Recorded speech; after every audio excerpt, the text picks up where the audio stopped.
ఒక్కసారి కొమ్మూరి గోల్డ్ కి కాల్ చేయండి. తాకట్లో ఉన్న మీ బంగారాన్ని విడిపించి మార్కెట్ ప్రైస్ కి వాళ్ళు కొనుక్కుని మిగతా డబ్బులు మీకు ఇచ్చేస్తారు. రైట్, బ్రేకింగ్ న్యూస్ చూస్తున్నాం మనం టీవీ స్క్రీన్ పై. ఇరాన్ పై డొనాల్డ్ ట్రంప్ మళ్ళీ బెదిరింపులు దిగారు.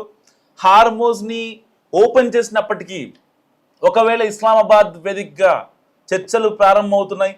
మరికొద్ది గంటల్లో ఒకవేళ ఆ చర్చల్లో కనుక ఇరాన్ తగ్గకపోతే హార్మోజ్ ని పేల్చేస్తామని, ఇరాన్ని పేల్చేస్తామని, అణుబాంబులు వేస్తామని కూడా డొనాల్డ్ ట్రంప్ హెచ్చరిస్తున్నారు. సో ఇప్పటికే ఇరాన్ అమెరికా మధ్య సెకండ్ రౌండ్ చర్చలు ఇస్లామాబాద్ వేదికగా జరగనున్నాయి. సో ఇదిలా ఉంటే చర్చలకు ముందు యథావిధిగా డొనాల్డ్ ట్రంప్ మళ్ళీ బెదిరింపులు దిగారు. సో బుధవారం వరకు ఒప్పందం కుదరకపోతే మళ్ళీ దాడులు ప్రారంభిస్తామని కూడా ఇరాన్ని హెచ్చరించారు. ప్రస్తుతం తాత్కాలిక కాల్పుల విరమణ ఇప్పుడు అమల్లో ఉంది ఈ రెండు దేశాల మధ్య. ఈసారి డీల్ కుదరకపోతే కాల్పుల విరమణ పొడిగించనని చెప్పారు డొనాల్డ్ ట్రంప్. ఇరాన్ పోర్ట్స్ పై నిర్బంధం కొనసాగుతుందని, అవసరమైతే మళ్ళీ బాంబులు వేయడం ప్రారంభిస్తామని డొనాల్డ్ ట్రంప్ చెప్తున్నారు. అరిజోనాలోని ఫీనిక్స్ నుంచి వాషింగ్టన్కు తిరిగి వస్తున్నప్పుడు ఎయిర్ ఫోర్స్ 1 విమానంలో మీడియాతో మాట్లాడారు డొనాల్డ్ ట్రంప్. పాకిస్తాన్ వేదికగా జరుగుతున్న చర్చలు కొలిక్కి రావడం లేదు, అమెరికా షరతులకు ఇరాన్ దిగి రావట్లేదు, హార్మోజ్ జలసంధి, ఇరాన్ యురేనియం గురించి ప్రతిష్టంభన నెలకొంది. అయితే హార్మోజ్ జలసంధిని ఓపెన్ చేస్తున్నట్లు ఇరాన్ ప్రకటించడం కాసంత ప్రపంచ దేశాలకు ఊరట కలిగించే అంశం. అయితే జలమార్గాన్ని ఓపెన్ చేసినప్పటికీ అమెరికా దిగ్బంధం కనుక కొనసాగితే మళ్ళీ మూసేస్తానని ఇరాన్ హెచ్చరిస్తోంది. ఎందుకంటే హార్మోజ్ స్ట్రైట్ని ఓపెన్ చేయడం కోసం డొనాల్డ్ ట్రంప్ చాలా కష్టపడ్డాడు వాస్తవం చెప్పాలి. సో ఇక్కడ ప్రపంచ దేశాలకి కనిపించింది డొనాల్డ్ ట్రంప్ అక్కడ హార్మోజ్ని ఓపెన్ చేస్తాడు, కానీ అక్కడ దౌత్య ఒప్పందం చేసింది చైనా. సో అందుకని డొనాల్డ్ ట్రంప్ ఒక ట్వీట్ చేశాడు. మీరు చూస్తున్నారు మనం టీవీ స్క్రీన్ పై. డొనాల్డ్ ట్రంప్ త్వరలో చైనా అధ్యక్షుడిని కలుస్తానని, చైనా పర్యటనకు వెళ్తానని కూడా ఆయన చెప్పారు.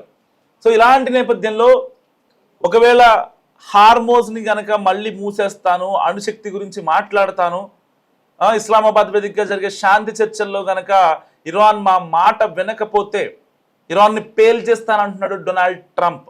మొన్న మిస్ అయింది, ఇప్పుడు మాత్రం మిస్ అవ్వదని చెప్తున్నాడు. ఆల్మోస్ట్ ఈ అమెరికా కనుక మళ్ళీ హార్మోజ్ దగ్గర దిగ్బంధనాన్ని దిగితే, అయితే షిప్పులు వెళ్ళనీయకుండా చేస్తే కనుక ఇరాన్కి లాస్ వస్తుంది. పర్ డేకి కొన్ని వేల కోట్ల రూపాయలు ఇరాన్కి లాస్. సో అవి దిగ్బంధనం చేస్తే అమెరికా హార్మోజ్నే పేల్చేస్తాం, మేము హార్మోజ్లో ఉన్న షిప్పులన్నింటినీ పేల్చేస్తామని చెప్తుంది ఇరాన్. మరి హార్మోజ్ జలసంధి తెరుచుకోవడంపై చైనా అధ్యక్షుడు జిన్పింగ్ సంతోషంగా ఉన్నారని అమెరికా అధ్యక్షుడు ట్రంప్ చెప్తున్నారు. హార్మోజ్ జలసంధి తెరుచుకున్నట్లు ఇప్పటికే మనకి ఇంటర్నేషనల్ లెవెల్లో కూడా ఇటు మీడియా ప్రసారాలు, కథనాలు వెలువడుతున్నాయి. సో ఇరాన్ కూడా ధృవీకరించింది, లేదు మేము ఓపెన్ చేసాం హార్మోజ్ స్ట్రైట్ని ఎట్టి పరిస్థితిలో అని చెప్పి. మరి ఇప్పుడు ట్రూత్ సోషల్ మీడియాలో ట్రంప్ కూడా కీలక వ్యాఖ్యలు చేశారు. ఏంటది? చైనా అధ్యక్షుడు జిన్పింగ్ హార్మోజ్ జలసంధి తెరుచుకోవడం లేదా త్వరలో పూర్తిగా అందుబాటులోకి రావడం పట్ల ఆయన సంతోషంగా ఉన్నారని చెప్పి ట్రంప్ చెప్పాడు. సో చైనాలో జరగబోయే తమ సమావేశం చాలా ప్రత్యేకంగా, చారిత్రాత్మకంగా ఉండే అవకాశం ఉందని కూడా ట్రంప్ చెప్తున్నారు. అధ్యక్షుడు జిన్పింగ్ను కలుసుకునేందుకు తాను ఆసక్తిగా ఉన్నానని కూడా ట్రంప్ చెప్పారు. సరే, ఈయన ట్వీట్లు చేయడం వరకే చేస్తూ ఉంటారు, కానీ వెళ్తారా వెళ్ళరా అనేది సెకండరీ బేసిక్. మరి ఇప్పుడు జిన్పింగ్ చాలా కీలకంగా వ్యవహరించాడు. ఇరాన్తో మాట్లాడి హార్మోజ్ స్ట్రైట్ని ఓపెన్ చేయడంలో జిన్పింగ్ పాత్ర చాలా ప్రత్యేకం. ఇప్పటి నుంచి కాదు, దాదాపుగా 2-3 వారాల నుంచి జిన్పింగ్ ఆ యొక్క చైనా విదేశాంగ మంత్రులతో కానీ, అక్కడ ఉన్న అధికారులతో కానీ చాలా కీలకమైనటువంటి ఆదేశాలు ఇచ్చి, మీరు మాట్లాడండి, ఇది ఒక గ్లోబల్ ఇష్యూ అవుతుంది, సంక్షోభం ఏర్పడవచ్చు, చమురు కోసం చాలా దేశాలు తల్లడిల్లుతున్నాయి. ఈవెన్ నాట్ ఓన్లీ ఇండియా, చాలా దేశాల్లో ఈ యొక్క గ్యాస్ ఎల్పిజి కష్టాల వల్ల చాలా ఇబ్బందులు ఎదుర్కొంటున్నారు. రెస్టారెంట్ యజమానులు కావచ్చు, నిర్వాహకులు కావచ్చు, చిన్న చిన్న బండ్లు కావచ్చు, ఇవన్నీ కూడా చాలా ఇబ్బంది పడుతున్నాయి. సో వీటి గురించి మనం ఎలాగైతే ఇరాన్తో చర్చలు జరుపుతున్నామో హార్మోజ్ని తెరవండి అని చెప్పి, ట్రంప్ ఏమో బాంబులు వేసి తెరవమని చెప్తున్నాడు, మనమేమో లేదు తెరవండి కొంచెం అని చెప్పి మనం రిక్వెస్ట్ చేసుకుంటున్నాం. ప్యారల్గా చైనా కూడా అలాగే మాట్లాడింది. కానీ డొనాల్డ్ ట్రంప్ పాకిస్తాన్ని ఎలివేట్ చేయడం కోసం ఇస్లామాబాద్లో చర్చలు పెడతానంటాడు కాసేపు. పాకిస్తాన్ ఆర్మీ చీఫ్ మునీర్కి స్పెషల్ థ్యాంక్స్ అంటాడు, లేకపోతే పాకిస్తాన్ ప్రధాని షెబాజ్ షరీఫ్కి చాలా థ్యాంక్స్ అంటాడు, వాళ్ళతోనే మాట్లాడతాడు. ఇప్పుడు ఫైనల్గా కళ్ళు తెరుచుకున్న డొనాల్డ్ ట్రంప్ చైనాని ప్రశంసించాడు. సరే, వాళ్ళ ప్రశంసలు డొనాల్డ్ ట్రంప్ అప్రిషియేట్ చేసినా అప్రిషియేట్ చేయకపోయినా చైనా ఏం పట్టించుకోదు. చైనా తన అవసరాల కోసం, తన మిత్ర దేశాల అవసరాల కోసం మాట్లాడింది అంతే. సో అది ఆబ్వియస్లీ మనం కూడా దాంట్లో ఒక భాగమే. డైరెక్ట్గా ఇన్వాల్వ్ అవ్వలేదు పాకిస్తాన్ లాగా, అంతే మనం. కానీ పాకిస్తాన్ డైరెక్ట్గా ఇన్వాల్వ్ అయినా అక్కడ జరిగిన మంచి ఏం లేదు, చెడే జరిగింది. ఎందుకంటే ఇరాన్ ఒప్పుకోదు కదా ఆ కండిషన్స్కి. అసలు పాకిస్తాన్లోనే మీటింగ్ అంటే ఏ దేశం కూడా సఖ్యతగా లేదు. టెర్రరిస్టులు వచ్చి ఎప్పుడు ఏ క్షణంలో దాడి చేస్తారో భయం వేసింది చాలామందికి.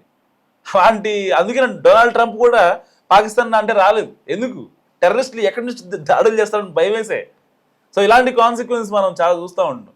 సో ఇప్పుడు అలాంటి డొనాల్డ్ ట్రంప్ కళ్ళు విప్పి చూస్తున్నాడు ప్రపంచాన్ని. జిన్పింగ్ని పొగిడాడు. త్వరలో నేను చైనా వెళ్తా, జిన్పింగ్ని కలుస్తా, ఆయన హ్యాపీగా ఉన్నాడు అని చెప్పి.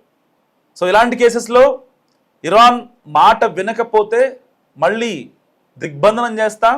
హార్మోస్పై ఇప్పటికే ఇరాన్ బాంబ్ బ్లాస్ట్ చేసింది. ఒక షిప్ కూడా మంటల్లో తగలబడుతోంది. ఇటేమో ఇజ్రాయెల్ లెబనాన్పై దాడి చేస్తుంది. ఇన్ని కాన్సిక్వెన్సెస్ మధ్య ఇస్లామాబాద్ వేదికలపై సర్వత్రా ఉత్కంఠ నెలకొంది. రెండోసారి ఇస్లామాబాద్ వేదికగా శాంతి చర్చలు, దౌత్యవేత్తల ఒప్పందాలు ఫలిస్తాయా? పాకిస్తాన్ వేదికగా శాంతి చర్చలు మరి ఫలిస్తాయా లేదా? మీరేమనుకుంటున్నారో మస్తు కామెంట్ చేయండి. ఇప్పటికే హార్మోస్ స్ట్రైట్ ఓపెన్ అయిన సందర్భంలో ప్రపంచ దేశాలకు చమురు కష్టాలు తొలగనున్నాయి. బ్యారెల్ ధర తగ్గుతోంది, బ్యారెల్ చమురు ధర. ఇకపై సరిగ్గా హార్మోస్ స్ట్రైట్ నుంచి అన్ని దేశాలకి ఆ యొక్క ఓడలు, నౌకలు వెళ్ళిపోతే కంటైనర్లతో మరికొద్ది రోజుల్లో ఒక 1 వీక్ to 10 days మధ్యలో ఏదైతే ఎల్పిజి కష్టాలు కావచ్చు, ఎల్ఎన్జి కష్టాలు కావచ్చు, ఇవన్నీ తీరే అవకాశం ఉంది. నిజంగా ఇండియా కూడా ఒక రకమైన ఇప్పటిదాకా ఓపికతో ఉంది. ఒకవేళ అంటే మనం దాడులు చేస్తామని కాదు, కానీ మనం ఇరాన్తో మాట్లాడుతున్నాం. ఇరాన్కి మన నౌకల్ని పంపించడానికి సిద్ధంగానే ఉంది. కానీ డొనాల్డ్ ట్రంప్ మన నౌకల్ని పంపిస్తే పేల్చేస్తా అని చెప్పి అక్కడ దిగ్బంధించాడు. సో దాంట్లో ఇరాన్ షిప్స్ ఉన్నాయి, చైనా షిప్స్ ఉన్నాయి, ఇండియా షిప్స్ ఉన్నాయి, బంగ్లాదేశ్, శ్రీలంక, ఆస్ట్రేలియా, ఇటు జపాన్, నార్త్ కొరియా, ఈ అన్ని షిప్స్ ఉన్నాయి. సో అంటే డొనాల్డ్ ట్రంప్ ఏమో దిగ్బంధించి నేను వాటన్నిటిని పేల్చేస్తా అని చెప్తున్నాడు.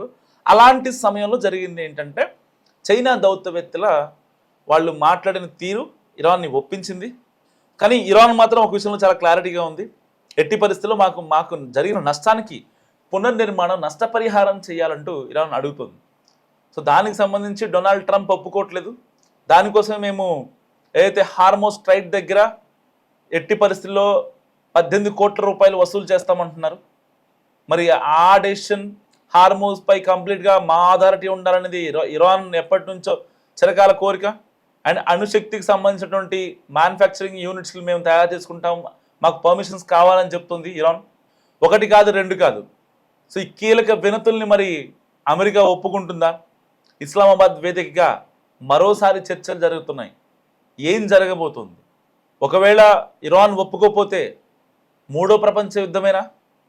ఎందుకంటే ఇటు రష్యా అధ్యక్షుడు పుతిన్ కూడా లైన్లోకి వచ్చారు. ఎట్టి పరిస్థితుల్లో ఇరాన్కి మేము సహకారం అందిస్తాం, లేదంటే శాంతి చర్చల్లో పాల్గొంటామని చెప్పి పుతిన్ కూడా మాట్లాడుతున్నారు. మరి ఏం జరిగే అవకాశం ఉంది? మస్తుగా కామెంట్ చేసే ప్రయత్నించండి.